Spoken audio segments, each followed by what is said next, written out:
प्रस्तावना। बहुत समय पहले भारतवर्ष की भूमि पर एक विशाल साम्राज्य था, नागमंडल। यह राज्य अपनी समृद्ध सुनहरी इमारतों, ऊंचे किलों और अद्भुत संस्कृति के लिए दूर दूर तक प्रसिद्ध था। राजा वीरेंद्र सिंह अपने साहस और न्यायप्रियता के लिए विख्यात थे। प्रजा उन्हें देवता की तरह पूजती थी। परंतु इस भव्य साम्राज्य की गोद में छिपा हुआ था एक ऐसा रहस्य, एक ऐसा अंधकार, जिसे जानकर सबसे वीर योद्धा की भी रूह कांप जाए। पहला अध्याय। रहस्यमय किला। नागमंडल की राजधानी से कुछ ही दूरी पर घने जंगलों के बीच एक प्राचीन किला खड़ा था। उस किले का नाम था कालकूट दुर्ग। प्रजा में विश्वास था कि यह किला कभी तांत्रिकों और राक्षसों की नगरी हुआ करता था। कहा जाता था कि यहां आधी रात को अजीब चीखें गूंजती थीं, दीवारों से खून टपकता था और कोई भी वहां से जीवित लौटकर नहीं आया। राजा वीरेंद्र सिंह कई बार सोचते कि इस किले का रहस्य सुलझाया जाए, लेकिन दरबार के पुरोहित और ज्योतिषी उन्हें चेतावनी देते, महाराज, यह स्थान शापित है, वहां की हवा तक मृत्यु को बुलाती है। दूसरा अध्याय। राजकुमार का जिज्ञासु मन। राजा का पुत्र राजकुमार आदित्य बहुत साहसी और जिज्ञासु था। उसे हमेशा लगता कि ये सारी बातें सिर्फ अंधविश्वास हैं। वह अपने मित्रों से कहता, डरना मूर्खों का काम है, मैं साबित कर दूंगा कि वहां कोई भूत नहीं है। एक रात बिना किसी को बताए राजकुमार आदित्य अपने 3 विश्वस्त मित्रों अरविंद, सोमेश और वीरभद्र के साथ किले की ओर निकल पड़ा। हवा ठंडी थी, चांदनी अंधेरे जंगल को और भी रहस्यमय बना रही थी। तीसरा अध्याय। किले का प्रवेश द्वार। किला ऊंचे पत्थरों का बना था। उसका विशाल दरवाजा टूटा हुआ था, मानो किसी दैत्य ने उसे फाड़ डाला हो। जैसे ही चारों ने भीतर कदम रखा, अजीब सी ठंडक ने उनके शरीर को जकड़ लिया। दीवारों पर जाले थे और फर्श पर सूखी हड्डियां बिखरी पड़ी थीं। राजकुमार ने मशाल जलाई। अचानक दीवार पर बनी मूर्तियां जीवित सी लगने लगीं, उनकी आंखें लाल चमकने लगीं। अरविंद डरते हुए बोला, यहां कुछ ठीक नहीं है राजकुमार। पर आदित्य ने कहा, डरो मत, चलो आगे। चौथा अध्याय। रहस्यमय कक्ष। वे लोग एक बड़े प्रांगण में पहुंचे। मध्य में एक विशाल काली मूर्ति खड़ी थी, 4 हाथों वाली, दांत बाहर निकले हुए, आंखें अंगारे जैसी लाल। मूर्ति के पैरों में खून से लिखा शिलालेख था, जो इस द्वार को पार करेगा उसका वंश समाप्त होगा।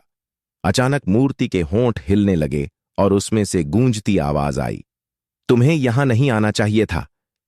सभी के हाथ कांप गए, पर राजकुमार उस धुंध से दर्जनों प्रेतात्माएं निकल आईं। अध्याय। सिरविहीन सैनिक, शापित औरतें आत्माएं। जिनके चेहरे सड़े हुए जैसे थे, ही वे आगे बच्चों की बढ़े, हड्डियां, अचानक चारों वे तरफ सब से करुण धुंध स्वर में छा गई। चिल्लाने लगे, भाग जाओ, वरना यहीं रह जाओगे। सोमेश डर के मारे जमीन पर गिर पड़ा, पर राजकुमार ने तलवार निकाल ली। हम लड़ेंगे। परंतु आत्माएं हंसने लगीं। तलवार से आत्माओं को कौन मार सकता है। छठा अध्याय। अंधकार का रहस्य। भीतर एक गुप्त दरवाजा था। राजकुमार ने उसे खोला। वहां एक तांत्रिक की समाधि बनी थी। शिलालेख पर लिखा था, मैं हूं तांत्रिक कालनेमी। मेरा वध इस राज्य के राजा ने किया था, पर मैंने शपथ ली है, जब तक इस वंश की अंतिम सांस भी न बुझे, मेरी आत्मा मुक्त नहीं होगी। राजकुमार के चेहरे से रंग उड़ गया। वह समझ गया, यह श्राप उनके अपने परिवार पर था। 7वां अध्याय। मित्रों की मृत्यु। जैसे ही उन्होंने समाधि को छुआ, समाधि फट गई और उसमें से काला धुआं निकल पड़ा। धुएं से निकलकर कालनेमी की भयानक आत्मा प्रकट हुई। उसकी आंखें आग की तरह जल रही थीं। वह बोला, राजकुमार, तेरे वंश ने मेरा रक्त बहाया, अब मैं तेरा वंश समाप्त करूंगा। उसने हाथ उठाया। अरविंद की छाती फट गई और वह वहीं गिर पड़ा। सोमेश चीखते हुए धुएं में समा गया। वीरभद्र ने तलवार चलाई, पर उसका सिर धड़ से अलग हो गया। राजकुमार अकेला रह गया। 8वां अध्याय। अंतिम संघर्ष। आदित्य कांपते हुए भी खड़ा रहा। उसने देवी दुर्गा का स्मरण किया और प्रहार किया। क्षण भर के लिए आत्मा पीछे हट गई, परंतु कालनेमी हंसने लगा, तुम्हारा अंत निश्चित है। दीवारें टूटने लगीं, छत से खून टपकने लगा और पूरी इमारत गूंज उठी। राजकुमार ने अपनी जान बचाने के लिए समाधि में रखी एक पवित्र तलवार उठाई और पूरी शक्ति से आत्मा पर प्रहार किया।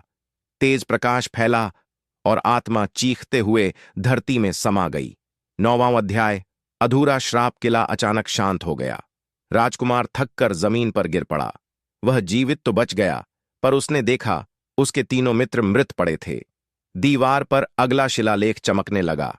श्राप टूटा नहीं है, वंश का अंत निश्चित है। तुम्हारे बाद कोई नहीं बचेगा। राजकुमार भयभीत होकर महल लौटा। 10वां अध्याय। मैं अपने राज्य की रक्षा करूंगा। राजा ने पूरी कथा सुनी और दहाड़ते हुए कहा, घटनाएं होने लगीं। सेनापति रात को पागल हो जाते, रानियां रोते हुए मर जातीं और प्रजा बीमार पड़ने लगी। कुछ ही वर्षों में पूरा साम्राज्य उजड़ गया। किले और महल खंडहर बन गए। लोग कहते हैं नागमंडल का राजा और उसका वंश आज भी उस श्रापित आत्मा के शिकंजे में है। उनकी चीखें रात को सुनाई देती हैं, और जो भी कालकूट दुर्ग में प्रवेश करता है कभी